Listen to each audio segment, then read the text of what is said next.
And it's the same case as what happened with in the Dhammapada story. So you already, those of you who came early have heard the Dhammapada story from reading by Tutam.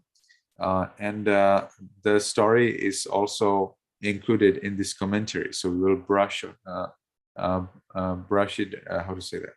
We will go very fast. We will look at that story very fast because you already read it. And it's included in this commentary. And there is this very important verse which is not important which is not included in this commentary, and that is Tanhaya Jayati Soko, Tanhaya Jayati Bhayan, Tanhaya Vipamuttassa Nati Soko Kuto Bhayan.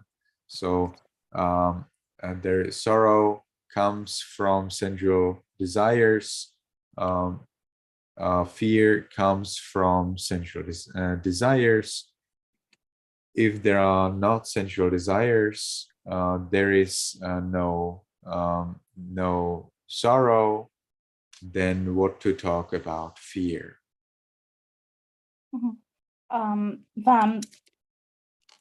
Cái câu chuyện ở trong bài kinh này thì rất là giống với cái câu chuyện Pháp Cú mà nếu như mà hôm nay quý vị vào lớp sớm thì đã được nghe Thu Thắm đọc từ lúc đầu giờ, và nó cũng có ở trong phần chú giải, cho nên là chúng ta sẽ đi qua câu chuyện này rất là nhanh, bởi vì thứ nhất là chúng ta đã đọc rồi và nó cũng có ở trong phần chú giải. Tuy nhiên có một khổ của bài kinh này mà không có trong cái câu chuyện đó, đó là khổ nói là buồn đau thì đến từ dục và sợ hãi thì cũng đến từ dục, và nếu như mà không có dục, không có sự mong cầu về dục thì sẽ không có buồn đau, chứ nói gì đến sợ hãi.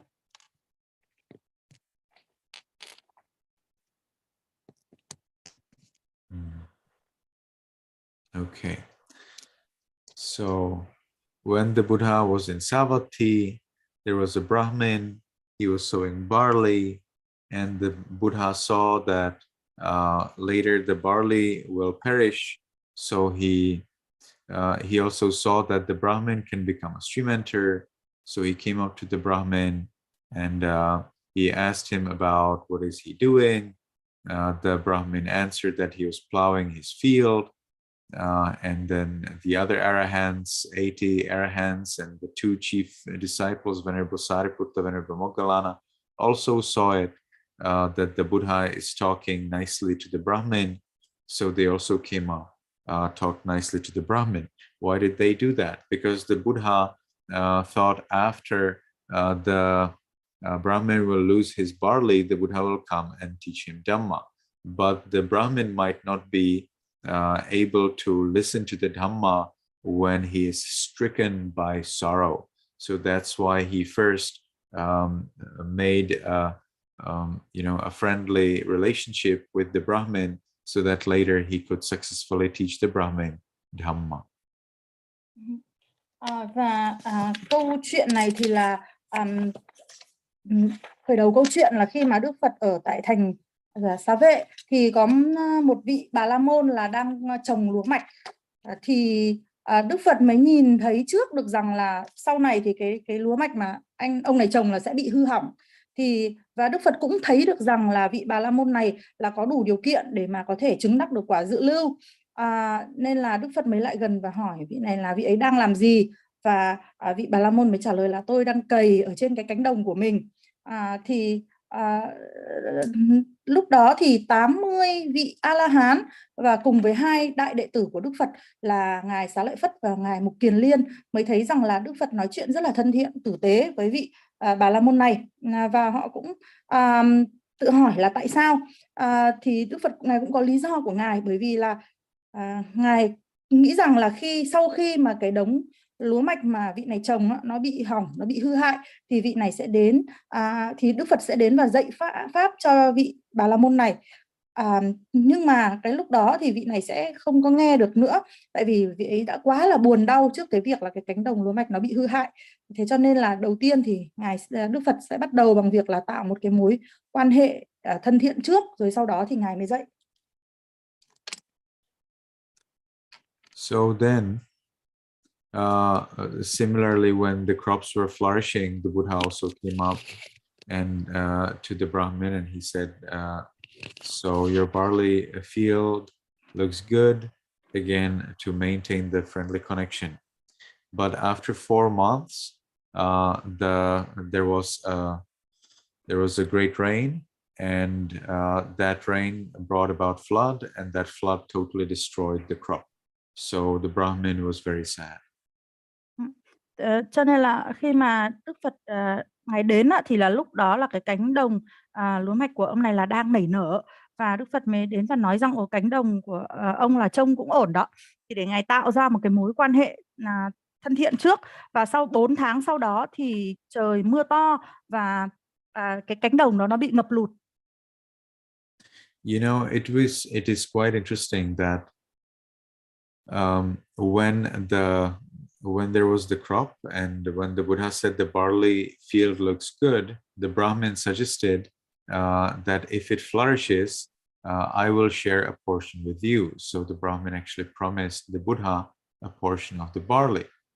But then when all of the crop was destroyed, I found the pattern, the thinking pattern, very interesting. Because when the crop was destroyed and the Buddha came, the Brahmin did not think, oh, the Buddha has come for the barley that I've promised. I have nothing to give him. So what am I going to do? Oh, that's such a problem. I will pretend that I'm not at home, or I will just go away so that he cannot come, or I will tell him some lie, for example, that I will give it to him next day or something like that. No, not at all.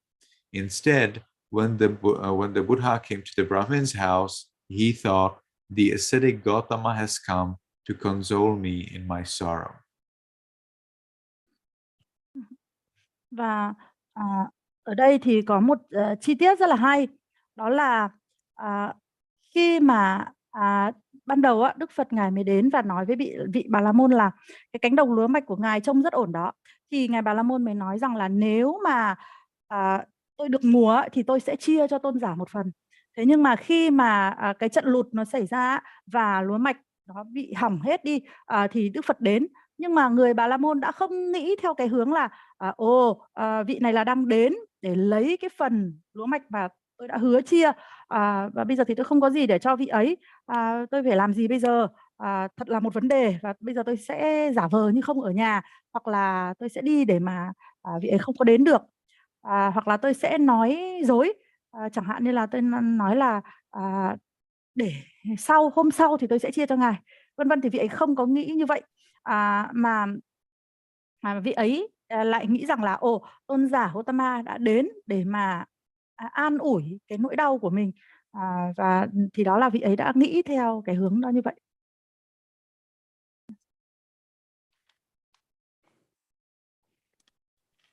All right. So the Buddha suggested to the Brahmin that it is not a good thing to be dejected, to be sad when we lose something, and to rejoice when we are successful, because sensual pleasures are simply like that. Sometimes they come up, sometimes sensual pleasures come, sometimes they go. So we should not, go into the extremes of the emotion, and the Buddha actually here doesn't explain why, but most importantly, it's because when people rejoice too much and when people sorrow too much, they do bad deeds. Và Đức Phật cũng có khuyên rằng là không có nên buồn khi mà bị mất một cái gì đó, và cũng không nên quá vui khi mà có một cái thành công nào đó, bởi vì dục lạc đơn giản nó là như vậy, đôi lúc thì nó đến và đôi lúc thì nó đi, cho nên là ta không nên rơi vào những cái thái cực của cảm xúc. Đức Phật Ngài cũng không có giải thích rõ cái lý do, thế nhưng mà cái điều quan trọng nhất có lẽ rằng là khi mà con người quá vui hoặc là quá buồn thì họ sẽ làm những cái hành động xấu.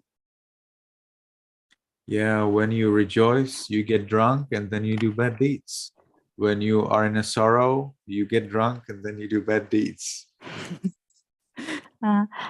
Khi mà bạn vui quá thì bạn uống say và rồi bạn cũng làm việc xấu, mà bạn buồn quá thì bạn cũng uống say rồi bạn cũng làm điều xấu.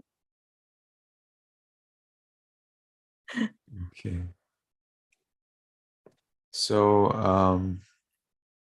now what are sensual pleasures? So sensual pleasures are of two kinds, sensual objects and sensual defilement. So we need to distinguish that, because even the Buddha enjoyed sensual pleasures, but he had no sensual defilements. All right. Enjoyed means that the Buddha experienced sensual pleasures, but it doesn't mean that the Buddha was hankering after, that he was chasing after sensual pleasures, because the Buddha had no sensual defilements. So we need to distinguish them very clearly here. Và về dục lạc thì có hai loại dục lạc, đó là dục lạc về các cái đối tượng và những cái dục lạc về phiền não. Thì ngay cả Đức Phật, bản thân Đức Phật Ngài cũng có những cái trải nghiệm dục lạc, thế nhưng mà Ngài sẽ không đi tìm kiếm dục lạc, bởi vì là bản thân Đức Phật là Ngài đã không có những cái phiền não nữa. Thì chúng ta phải phân biệt rõ cái điều này một cách rõ ràng ra. So sensual objects are the objects of our senses. They are also the humans and animals that we can either own or that we can enjoy with socially. They are also various positions, various positions in the society, and places where you can be. So these are all sensual objects. They are also here divided more systematically into past, future, present, internal, external, then inferior, middle, superior. They also say there are both internal and external sensual pleasures. So those that are both inside, outside. Then there are pleasures of the different worlds, such as pleasures of animals, pleasures of humans, gods, brahmas. And then there are also sensual pleasures created by in the sensual world, sensual pleasures created by oneself or by others or by the mind. And then there are sensual pleasures that we have, that we don't have. Và về các cái đối tượng của dục lạc thì đó là dục lạc về các giác quan, hay là cũng là về những cái người hay là những cái con vật mà ta sở hữu, ta có, hay là ta được tận hưởng chúng. Nó cũng có thể là cái vị trí ở trong xã hội, hoặc là những nơi ta có thể ở, hoặc là phân chia một cách có hệ thống. Thì dục lạc được có thể chia thành là dục lạc trong quá khứ, hiện tại và tương lai, hoặc là có thể chia thành là các dục lạc ở bên trong và những dục lạc ở bên ngoài. Cũng có thể chia thành những cái dục lạc cao, thấp và chung, hoặc là cũng có thể chia thành những cái dục lạc ở những cái thế giới khác nhau, chẳng hạn như là thế giới của loài vật, thế giới của con người, vân vân. Và cũng có thể chia thành là những cái dục mà được tạo ra ở trong bởi mình, hoặc là bởi người khác, hoặc là bởi tâm, và cũng có thể chia thành những dục lạc mà chúng ta có, hoặc là những dục lạc mà chúng ta không có.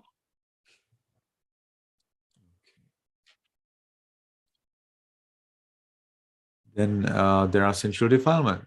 So sensual defilement, we have here a lot of synonyms for sensual defilements. I found them quite interesting. So there is desire, lust, there is craving, there is attachment, and then we have here two metaphors as the flood, the bond, and the hindrance.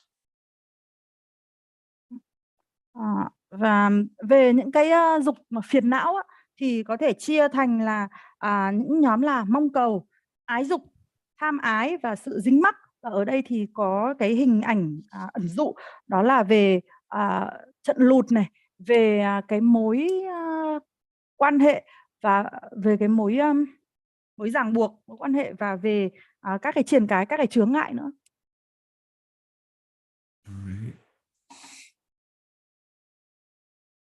Dear Bante, could you tell us a little bit more about the bond? A bond. Bond Yes. means that you are, it's the same thing as attachment. So bond means that we are bound to the objects of the sensual pleasures. So for example, if you buy a beautiful golden necklace, or you get a beautiful finger ring, a beautiful ring, or you buy a beautiful car, or you get a beautiful wife or a handsome husband, well, then that's a bond. You are bound to that thing or to that person. You cannot just say, okay, I just leave it here and I'm going. You theoretically can, but probably you won't. And then you have to, of course, suffer the consequences. So if you have the car, then you have to suffer the consequences, that you have to take care of it, whether you like it or not. If you have the husband or wife, you have to take care of them, whether you like it or not.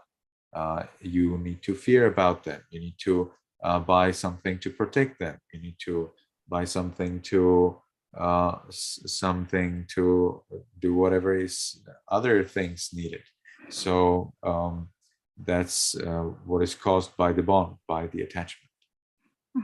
Dạ, con hỏi thêm về cái từ mối ràng buộc, mối trói buộc mà sư vừa nói. Thì sư nói rằng là cái từ mối ràng buộc, mối trói buộc này nó rất là giống, gần nghĩa với cái từ dính mắc. Nó là cái sự trói buộc, chẳng hạn như khi mà bạn có một cái vòng vàng ở cổ, hay là bạn có một cái nhẫn vàng, hay là bạn có một cái ô tô đẹp, hay là một người vợ đẹp, hay là một người chồng đẹp, thì bạn bị trói buộc vào nó, bạn không có bỏ đó mà đi được. Không phải là cứ muốn mà bỏ là đi được. Về lý thuyết thì ta có thể bỏ được, thế nhưng mà ta không có làm được, và do cái sự trói buộc này mà ta phải chịu cái hệ quả của sự trói buộc đó, là khi có cái ô tô hay là có người vợ hay là người chồng thì ta cũng có những cái mối, phải có những cái mối quan tâm đến những cái thứ đó, và ta có cái sự sợ hãi, và ta cũng phải làm cái gì đó để mà bảo vệ cái thứ mà ta có đó, thì chính vì thế mà nó được gọi là sự trói buộc.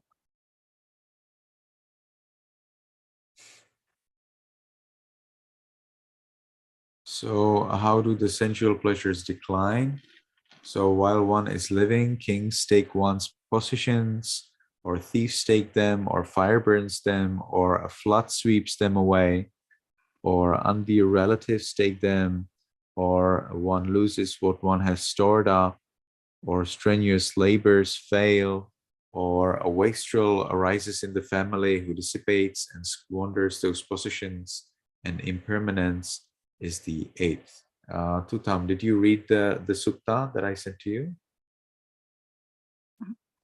I don't think that the commentaries to Dhamma.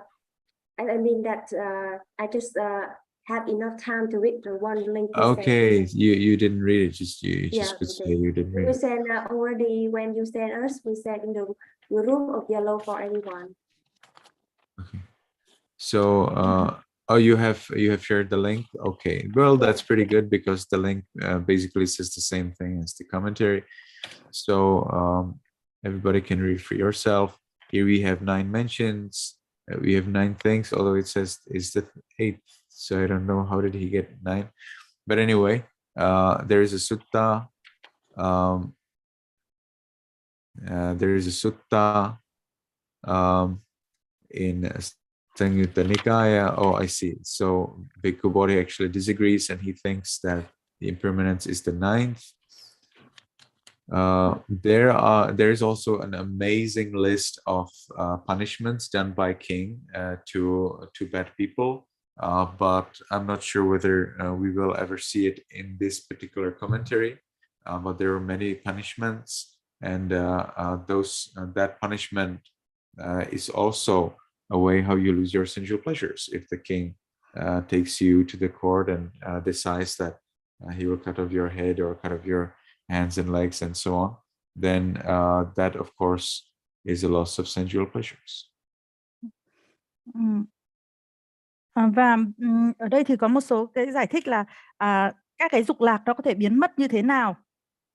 Có những cái khả năng mà dục lạc nó biến mất, ví dụ như là bị nhà vua biên tịch tịch thu, hoặc là bị trộm cướp nó lấy mất, hoặc là bị lửa thiêu đốt mất, hoặc là lũ lụt quét đi mất, hoặc là một cái người họ hàng mà họ đều thì họ lấy đi mất, hoặc là một người tự nhiên mất hết những cái của cải mà mình đã gom góp, hoặc là khi mà cái sức lao động bỏ ra sức lao động nhiều nhưng mà nó bị thất bại, hoặc là I don't really understand the word wastrel. Wastrel, somebody who wastes whatever was earned. Hoặc là một cái sự phung phí nó diễn ra trong gia đình thì nó cũng làm mất hết những cái nó cũng làm mất đi những cái của cải. Và cái điều thứ 8 ở trong này nói là cái sự vô thường thì là cái điểm thứ 8, mà cái khả năng thứ 8 mà của cải nó cũng mà cái dục lạc nó bị biến mất. Sư bổ sung thêm là một ý nữa là vô minh là cái điểm thứ 9 mà cũng có thể dẫn đến mất hết những cái dục lạc.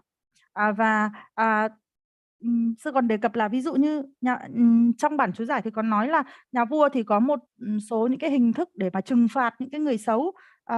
Cái điểm này thì không có trong chú giải, nhưng mà ví dụ như một người làm điều xấu và bị vua cho đi tù hay là chặt đầu, chặt chân, chặt tay thì trong cái trường hợp đó thì những cái dục lạc nó cũng bị biến mất.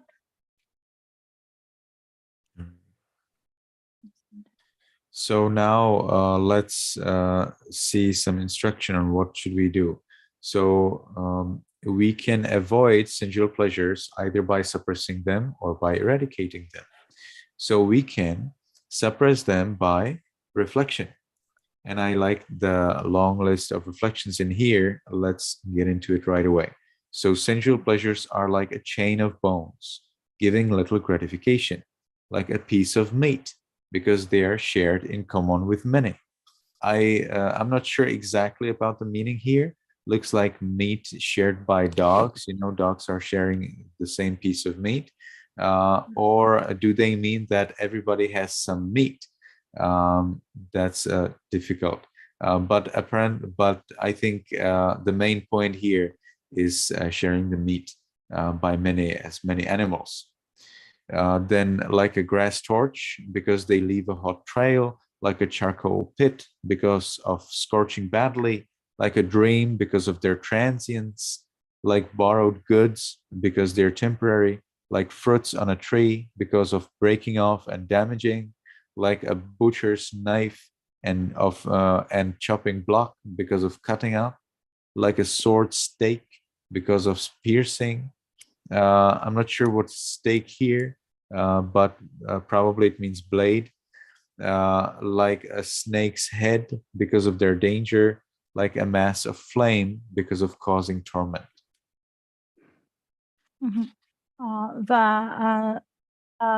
Về dục lạc thì có hai cái cách để mà diệt đi được dục lạc.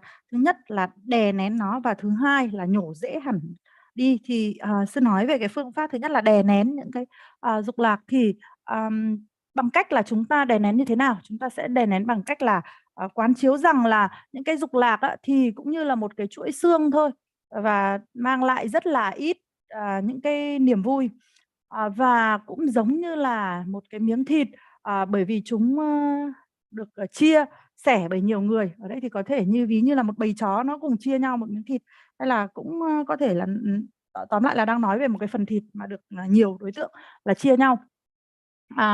Cũng giống như là một cái đuốc bằng cỏ, khi mà nó được đốt lên, hay là giống như là một cái đống than khi mà nó đốt cháy, nó bị thiêu cháy, cũng giống như là một giấc mơ, bởi vì là nó sẽ chỉ là thoáng qua thôi, nó qua mau. Cũng giống như là của cải đi mượn, bởi vì nó cũng là tạm thời thôi. Cũng giống như là trái cây ở trên cây, bởi vì cũng sẽ có một lúc nào đấy nó bị rơi xuống và hư hại. Giống như là con dao của cái người bán thịt, và cái thớt thì nó cũng sẽ bị chặt ra. Và cũng giống như là một cây kiếm, bởi vì could you scroll up a little bit, Bante? I didn't see that. But we didn't get there. We're only until causing torment. No, I can see. Cũng giống như là cái kiếm, bởi vì là nó cũng xuyên thủng, giống như là cái đầu con rắn, bởi vì cái mối nguy hiểm của nó, và giống như là một đống lửa, bởi vì là nó sẽ thiêu rụi. So now another way how you can suppress sensual pleasures. You can suppress them by meditation on concentration. So you concentrate on the qualities of the Buddha, Dhamma, Sangha, or on your following precepts, your generosity, or how the deities became deities through generosity and following precepts. Or you can attain jhanas of the material world or the immaterial world. Và bạn có thể đè nén được cái dục lạc bằng cách là hành thiền, thiền định. Khi mà bạn có định, bạn tập trung được vào những cái phẩm chất của chính bản thân bạn, hoặc là bạn có định được ở trên cái sự giữ giới hoặc là sự bố thí của bạn, hoặc là hoặc là dựa trên là những cái vị thiên họ đã làm như thế nào mà để trở thành những cái vị thiên, dựa trên cái sự bố thí hào phóng của họ và dựa trên cái sự giữ giới, trì giới của họ, và bạn có thể đạt được cái các cái tầng thiền sắc giới hoặc là vô sắc giới. Okay. Then we have a way how to eradicate them. So how do you eradicate them? By enlightenment. So a stream mentor eradicates sensual pleasures that lead to the birth in hell, animal realm, or as a ghost. Then the once returner eradicates the coarse sensual pleasures. Here we are talking, of course, of the defilements.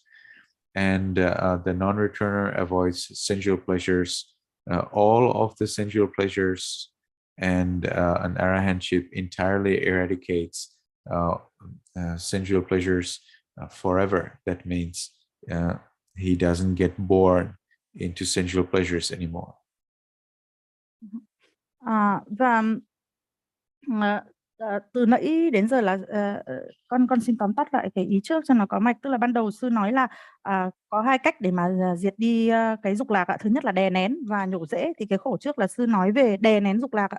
Và khổ này bắt đầu sư nói về sự nhổ rễ dục lạc. Thì chúng ta có thể nhổ rễ dục lạc bằng cách là bằng sự chứng ngộ. Bằng sự chứng ngộ, một vị dự lưu thì nhổ rễ được những cái dục lạc mà sẽ dẫn đến sự tái sinh ở cõi địa ngục, ngạ quỷ và súc sinh.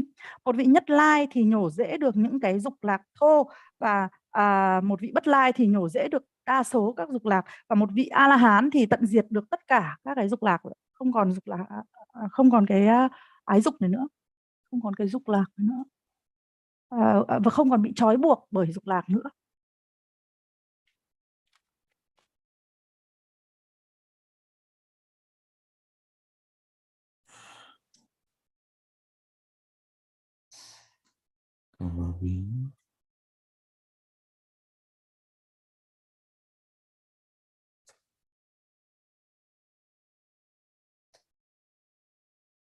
Very well. So now we have attachment to the world.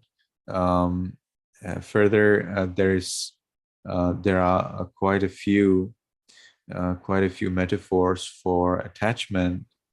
So here we get the tie, the mire, illusion, the maker, the generator, seamstress, the ensnarer, the torrent, the thread, the accumulator, the partner, the woods, the jungle. Okay, that's good for now. Và tiếp theo là nói về sự dính mắc vào thế gian. Thì ở đây có nhiều những cái ẩn dụ về sự dính mắc. Ví dụ như là cái sự dính mắc thì được ẩn dụ là đó là sự tham muốn, đam mê, sự mê đắm, sự bám dính, được gọi là vũng lầy, là ảo tưởng, hay là người thợ may, hay là người đánh bẫy, hay là dòng suối, đó là hay là người đối tác, đó khu rừng rậm, vân vân. Thì đó là những cái và sợi chỉ nữa. Đó, thì đó là những cái hình ảnh ẩn dụ để chỉ về cái sự dính mắc vào thế gian. Okay, done. Yes, yes. So so there are various kinds of cravings. So sensual craving, craving for existence, for non-existence, for form, a craving for the formless. So form means the material worlds of jhana. Formless means the immaterial worlds of jhana. Then craving for cessation. But be careful, craving for cessation is a problem when there is the view of self. Then craving for the objects of our senses. And then again, we have some similes, some metaphors. So we have the flood, the yoke, the knot. What else? The creeper. And then we have the Mara's snare, Mara's bait, Mara's domain, the river, the net, the leash, the ocean of craving. Và tiếp theo là nói về tham ái ạ. Thì ở đây có các cái loại tham ái, đó là dục ái, hữu ái và phi hữu ái. Và tiếp theo là sắc và vô sắc. Thì ở đây nói là cái sự tham ái về cái tầng thiền sắc giới và tầng thiền vô sắc giới. Và tiếp theo là cái sự tham ái về sự tận diệt. Thế nhưng mà cái khái niệm sự tận diệt này thì ở đây chúng ta phải cẩn thận. Tức là tham ái về sự tận diệt nó sẽ rất nguy hiểm khi mà vẫn còn cái quan điểm về cái ngã ở đó, vẫn còn cái niềm tin là có cái ngã ở đó. Và tham ái về đối tượng, các giác quan. Và tiếp theo thì cái sự tham ái này thì cũng có được những cái hình ảnh ẩn dụ. Ví dụ như là họ dùng những cái hình ảnh ẩn dụ như là lũ lụt này, cái ách cầy này, cái nút thắt, sự bám víu, sự trói buộc, hay là những cái pháp tiềm ẩn, hay là sợi dây leo, hay là gốc rễ của khổ đau, hay là cạm bẫy của ma vương, hay là cái lãnh địa của ma vương, hay là một dòng sông,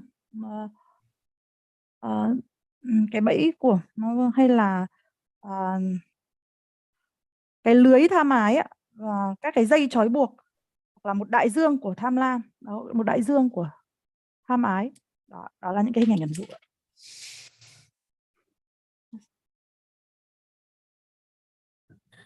So now let's look at some ways how to be mindful. So you can be mindful by following the four satipatthanas, so contemplating the body, feelings, mind, and various phenomena. You can also be mindful by avoiding unmindfulness, by doing things that are to be done to gain mindfulness, by destruction of the things that are obstacles to mindfulness, and by not forgetting the things that are a basis for mindfulness. You can also be mindful by basic mindfulness, by mastery, by proficiency, and by non-declining in mindfulness. And finally, you can be mindful through meditations on recollection. So you can be mindful through recollecting the qualities of the Buddha, Dhamma, Sangha, your following of precepts, generosity, how deities became deities through their generosity and following precepts in their past life. You can be mindful of breath, of death. You can be mindful of the repulsiveness of the body. And you can also recollect, you can be mindful of the potential to attain Nibbana. So you can actually contemplate the good qualities of Nibbana as a separate meditation practice. Và tiếp theo là sư nói về làm sao để có được chánh niệm. Thì chúng ta có thể có chánh niệm dựa trên việc quán về tứ niệm xứ, quán thân, quán thọ, quán tâm và quán pháp. Và có thể có được chánh niệm nhờ việc tránh những cái sự thất niệm. Ví dụ như là chúng ta sẽ bằng cái việc là tránh những cái thứ mà gây cho ta thất niệm, ví dụ như là loại đi những cái chướng ngại để có chánh niệm, hoặc là tránh cái việc quên những cái Con cần phải nhớ lại cái đoạn này một chút.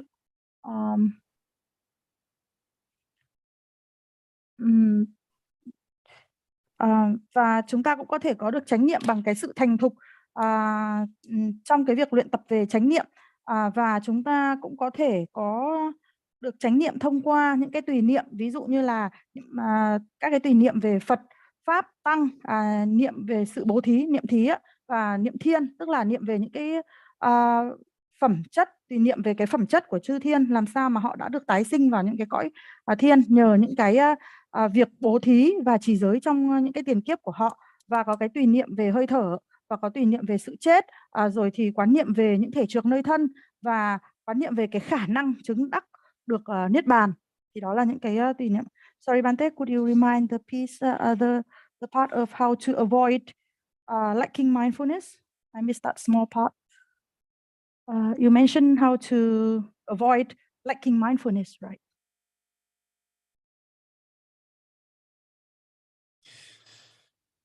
Not sure. So there are various ways how to be mindful.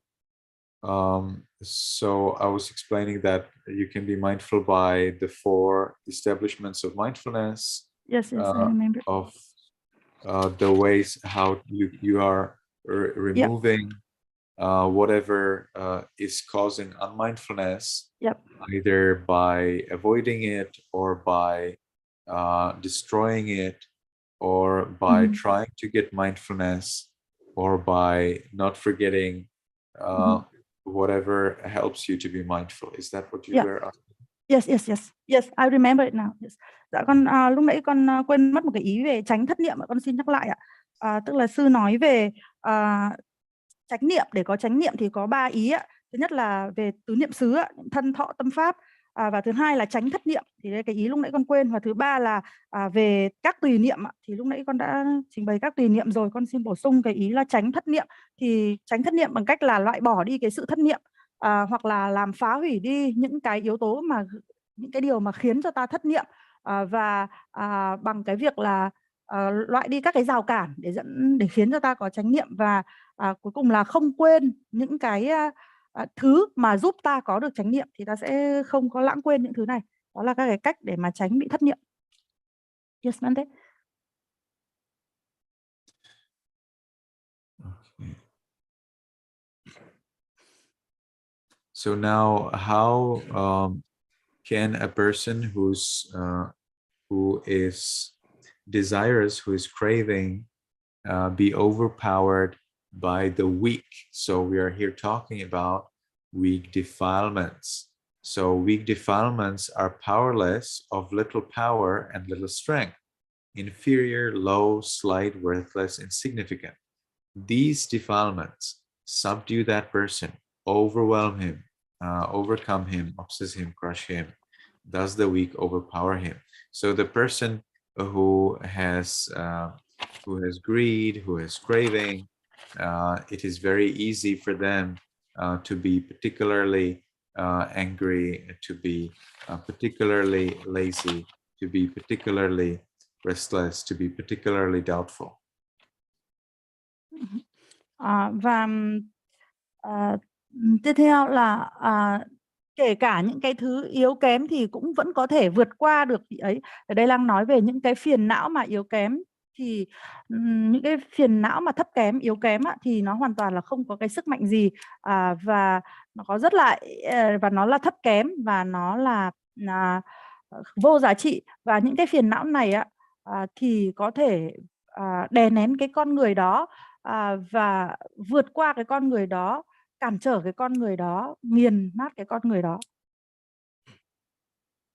Tức là người đó đã bị những cái thứ yếu kém nó đè nén, nó vượt qua. Tức là con xin bổ sung, và như vậy là những cái người mà có cái sự tham lam hay là có cái sự tham ái thì rất là dễ bị sân, rồi thì sự lười biếng, rồi sự phóng dật và sự hoài nghi nó đè nén, nó vượt qua mình.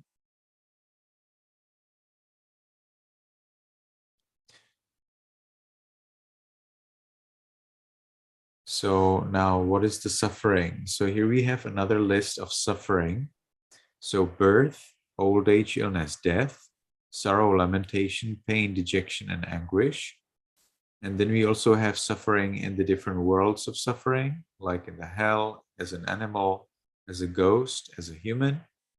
Then there is also suffering of death of your beloved relative, and loss of wealth, then illness, loss of virtue is also suffering, and a loss of right view is also suffering. Và tiếp theo là nói về các cái sự khổ, thì sinh, già, bệnh, chết là khổ, buồn đau, khổ não, ta thán là khổ, rồi tái sinh vào các cõi địa ngục, ngạ quỷ, súc sinh là khổ, và khi mà người thân yêu chết thì cũng là khổ, và mất đi những cái của cải mà mình có thì cũng là đau khổ, và khi mà đánh mất giới hạnh hay là khi mà đánh mất chánh kiến thì cũng là khổ. So how does the suffering enter the mind? It enters just like water enters a broken boat. So the broken boat here is the mind of craving, a mind that desires sensual pleasures. And this mind that desires sensual pleasures is easily afflicted by suffering. So, you know, a mind that is not afflicted by craving, that mind, even though there is birth, old age, illness, and death, and so on, more importantly, old age, illness, and death, and the lamentation, and then loss of the relatives, and so on, they happen, but they do not bring suffering, because the suffering cannot enter the mind, which does not have craving. So the simile is, as from all sides water enters a broken boat that has given way out on the water, it enters from the front, back, below, from sides. So suffering enters the person from each of the obstacles, the suffering of birth, and so on that we have just listed. So the idea is that this is for the person who is craving, the person who desires sensual pleasures. Và ở đây có hình ảnh ở đây có hình ảnh so sánh, hình ảnh ẩn dụ, đó là khổ não nó ngấm vào tâm như là nước ngấm vào một cái thuyền bị thủng. Cái thuyền bị thủng ở đây là tượng trưng là cái tâm mà mong cầu dục lạc. Khi mà tâm mong cầu dục lạc thì sẽ dễ bị đau khổ. Còn nếu như mà tâm mà không có cái sự mong cầu dục lạc thì cho dù là có sinh, già, bệnh, chết, hay là có mất đi người thân yêu, hay là mất đi của cải, thì nó cũng không bị khổ. Như vậy ở đây có hình ảnh là như như nước mà ngấm vào cái thuyền bị vỡ, tức là nước ngấm vào cái thuyền bị vỡ từ tứ phía, tức là nó đi vào từ phía trước, phía sau, từ phía dưới và từ phía các cạnh. Thì cũng như vậy, cái sự đau khổ thì ngấm vào một con người mà với những cái sự đau khổ mà kể trên sinh, già, bệnh, chết, ta thán, buồn đau đấy.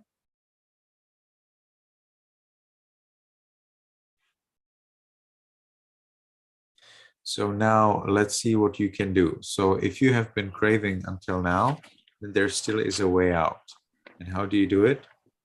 The metaphor is as if there is a boat, and that's weighed down by water. So it's possible to bail out the boat and then reach the far shore. So you would first have to, plug up the holes in the boat, which would mean that you have to apply restraint, and you have to avoid sensual pleasures. More importantly, you have to stop sensual desires, and then you remove that water. So how do you remove that water? Through gradually achieving wisdom. So you remove that water through gradual reflecting on the drawbacks of sensual desires, and then as your boat gets lighter and lighter, and you get less and less preoccupied with sensual desires, you can then speedily reach the safe shore of Nibbana. Và ở đây có hình ảnh là tát cạn nước của cái con thuyền lúc nãy sư nói bị nước ngấm vào ấy ạ. Thì nếu như mà từ xưa đến nay mà chúng ta vẫn cứ sống trong cái sự tham ái thì chúng ta vẫn có thể tát cạn nước ở trong cái con thuyền đó để mà đi đến bờ bên kia.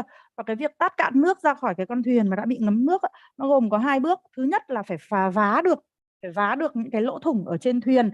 Vá lỗ thủng ở trên thuyền ở đây có nghĩa là ta sẽ thu thúc và ta sẽ tránh tận hưởng những cái dục lạc, và ta phải dừng lại cái việc mong cầu dục lạc.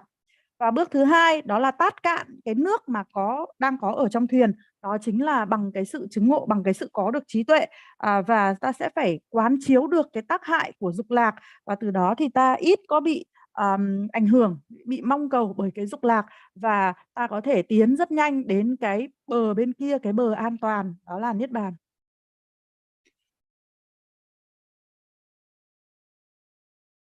All right.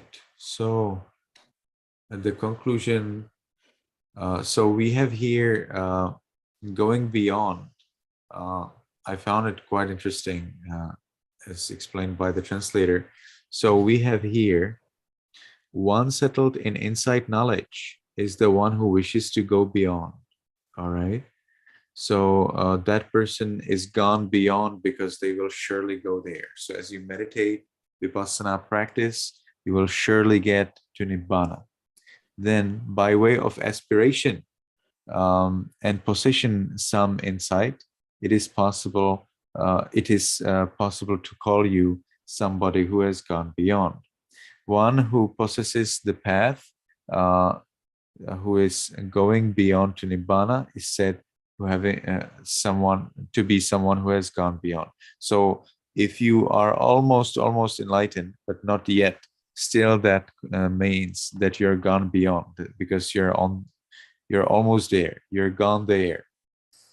And finally, when you have completed the task and you have already achieved the enlightenment, then you become the one who has gone beyond.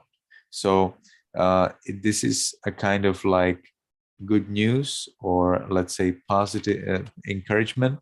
So if you are practicing vipassana and you have already achieved any insight, it is called on the way. And then when you have achieved nibbana, you're there, you have achieved your safe shore. Và ở đây thì có cái khái niệm là đến bờ bên kia, thì tôi thấy cái phần mà giải thích của dịch giả thì rất là hay. Một người khi mà đã an trú được ở trong cái tuệ quán, cái trí tuệ, và một người mà mong muốn ước nguyện được đến được Niết Bàn thì được gọi là người mà đã đến bờ bên kia, bởi vì chắc chắn là họ sẽ sang đến bờ bên kia. Tức là một người khi mà họ đã có được trí tuệ thông qua vipassana thì chắc chắn là họ sẽ đến được bờ bên kia, về họ đã sở hữu được cái tuệ quán, cái trí tuệ. Một người mà sở hữu được tuệ quán, được trí tuệ một phần thôi thì họ cũng chắc chắn là sẽ sang được bờ bên kia, và họ được gọi là những người mà đã sang đến bờ bên kia. Một người mà sở hữu được cái con đường đạo để mà đi đến bờ bên kia, tức là đi đến Niết Bàn, thì cũng được gọi là một người đã sang đến bờ bên kia. Và cuối cùng là một người mà đã hoàn thành được cái con đường, một người mà đã có được đạo quả thì cũng được gọi là một người đã sang đến bờ bên kia, là sang đến cái bờ an toàn của Niết Bàn.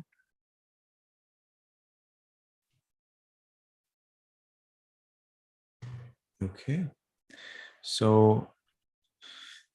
after teaching this Dhamma, the Brahmin became a stream hunter. Con xin bổ sung một cái ý lúc nãy, như vậy là cái điều đó thì cũng rất là khuyến khích, tức là khi mà chúng ta đã thực hành, khi một người thực hành vipassana, một người thực hành thiền vipassana thì sẽ được gọi là một người đang trên đường để đến bờ bên kia. Và sau khi mà Đức Phật Ngài thuyết giảng xong cái bài này thì cái vị Bà La Môn đó đã chứng đắc được dự lưu. Not only the Brahmin but also his wife. So it seems that both the Brahmin and the wife were listening to these teachings. Và không chỉ cái người Bà La Môn này mà cả người vợ của ông ta nữa. Có vẻ là cả người Bà La Môn lẫn người vợ là đã nghe cái phần thuyết giảng này của Đức Phật. So when your husbands listen to Dhamma, make sure you're present. Thế nên là khi mà chồng của các bạn nghe pháp thì hãy đảm bảo là các bạn cũng có mặt lúc đó nhé. Sa du. Okay, so we still have a few minutes. If anyone has any question, anything you'd like to say, now's the best time. Thì chúng ta còn vài phút nữa đã. Thì quý vị nào mà có câu hỏi thì mời quý vị hỏi ạ. Mời quý vị đặt câu hỏi ạ. Ít khi chúng ta có dịp để hỏi như thế này. No question. Okay, so it was a pleasure to see everybody. Hope to see you again next week. Next week I will be connecting to you from Vietnam, so I'm looking forward to that. May you be happy, may you be healthy, and may you soon attain the eternal bliss of Nibbana. Sadhu, sadhu, sadhu. Thank you very much, Bante. Sadhu, sadhu. Thank you. Rất vui được gặp quý vị trong buổi ngày hôm nay ạ. Và hẹn gặp lại quý vị trong buổi học tuần sau. Ở buổi học tuần sau thì sư sẽ kết nối với chúng ta từ Việt Nam và sư rất là mong chờ điều đó. Nguyện chúc quý vị luôn mạnh khỏe, hạnh phúc và thành công trong mọi việc quý vị làm ạ. Sadhu, sadhu, Sadhu, sadhu, sadhu. Chúng con thành kính tri ân thượng ngài thiền sư Ashin Sarana. Chúng tri ân chị Linh đã giúp đại chúng chuyển ngữ tiếng Việt. Tri ân toàn thể quý vị đã đến tham gia buổi pháp thoại hôm nay.